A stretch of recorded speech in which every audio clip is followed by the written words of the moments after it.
Enlightenment is simply not perceiving through ego. It's not seeing life or anything. Self, others, your tennis shoes, your dog, your cat, your livelihood, anything. It's just not seeing the world, not seeing everything through the distortion called egoic state of consciousness. And there's no doubt, it's pretty good not perceiving through the lens of ego. It's happiness. It's peace. It's the end of your search. Not that you find anything except sanity. Not that you attain anything except seeing things as they actually are. And that's what nirvana is, seeing things as they actually are.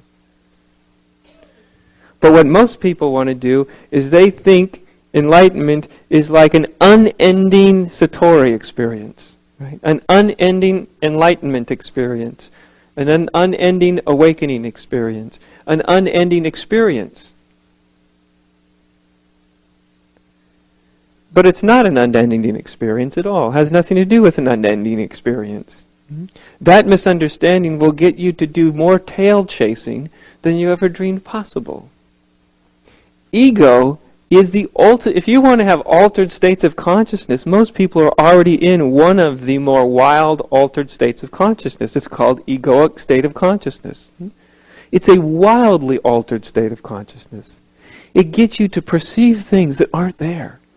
It gets you to see enemies where there aren't any. It gets you to see dualities where there aren't any. It gets you to have things like a self-image when there isn't a self there to begin with. So in these moments, in Zen they call them satoris, we often call them awakenings. In the awakening, the valuable thing about the awakening is how much of egoic consciousness falls away in the awakening. In the end, the next week or the next month, that's all that's going to matter.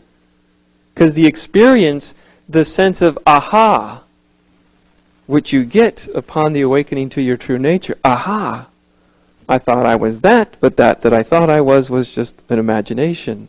What a relief. It's a great aha. But you're not going to have an aha forever, are you? A week later, your aha is going to be quite gone. Right? You ever notice that? You have the biggest revelation in the world. Oh my God! And then a week later, it's like, yeah, well, you know. So it's not the quality of the aha sustaining, because it won't sustain itself. Which is great, because that means you can always have another one.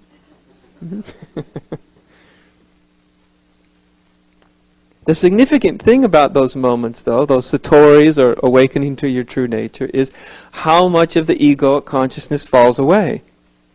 That's because that's what you're going to live with, right?